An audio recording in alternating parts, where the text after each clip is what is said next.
La parole est à monsieur Joël Guerriau pour 6 minutes, chers collègues.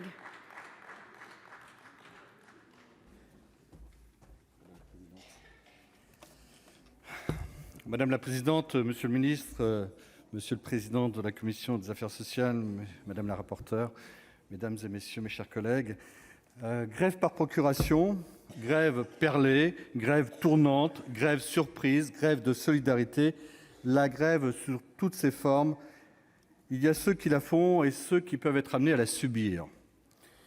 Il y a cependant d'autres droits qui sont tout à fait objectifs et nous devons respecter le fait qu'un droit ne prenne pas le pas sur d'autres.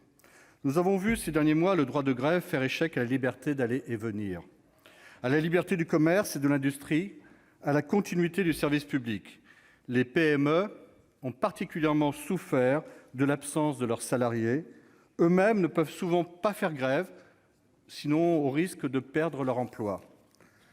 Comment admettre que des salariés se retrouvent aujourd'hui au chômage suite au dépôt de bilan de leurs entreprises qui ont été incapables d'exercer leur activité?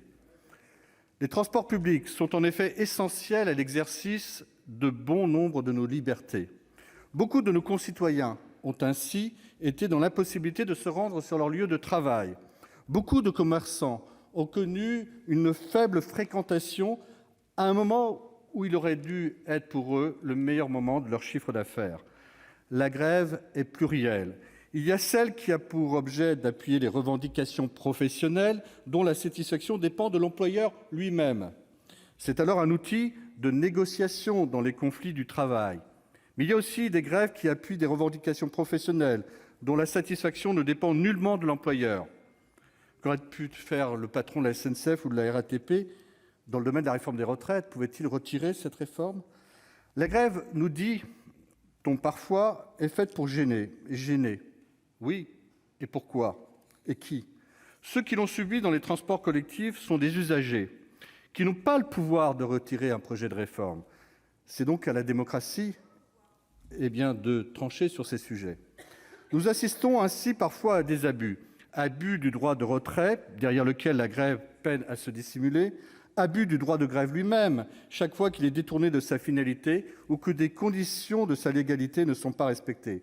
C'est le cas aussi lorsque la grève se transforme en instrument de pression sur des salariés non grévistes.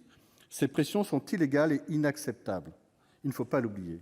La grève est un droit dont l'exercice doit respecter les formes prescrites et ne doit pas mettre en péril le nécessaire équilibre entre les différents droits et libertés à valeur constitutionnelle. La question qui nous préoccupe aujourd'hui, sur le thème des transports publics, s'est déjà posée pour d'autres domaines, notamment les hôpitaux, la télévision publique. Elle se pose en réalité pour tous les secteurs dans lesquels une grève est susceptible d'entraîner la paralysie de notre nation. Le droit de grève peut être et doit être encadré afin de contenir d'éventuelles conséquences disproportionnées. Cela a déjà été fait par la loi de 2007 sur le dialogue social et la continuité du service public dans les transports terrestres réguliers de voyageurs. Cette loi constituait une avancée en instaurant pour les salariés qui souhaitent faire grève un préavis de 48 heures. Une avancée aussi parce qu'elle promeut le dialogue au sein des entreprises pour tenter d'atteindre au mieux les objectifs du plan de transport. Ce préavis est essentiel. C'est pourquoi nous vous proposons d'étendre cette obligation aux contrôleurs aériens. Le groupe Les Indépendants avait déposé une proposition de loi en ce sens. Je vous propose aujourd'hui de voter par amendement le dispositif adopté en commission, car rares sont ceux qui savent que les contrôleurs aériens ne sont pas soumis à un préavis.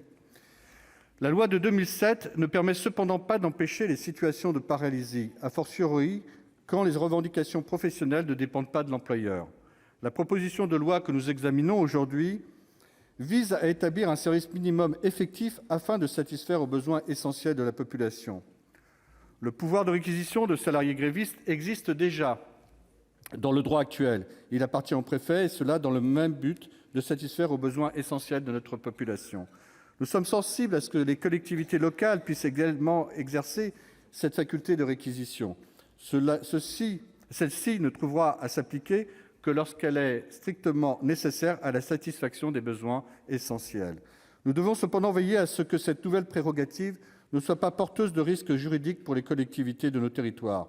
Veiller aussi à ce que les collectivités n'aient pas à suppléer d'éventuelles carences de l'État, comme ce fut le cas par la loi Darcos, qui oblige les communes à assurer un service minimum d'accueil des enfants en cas de grève dans l'éducation nationale.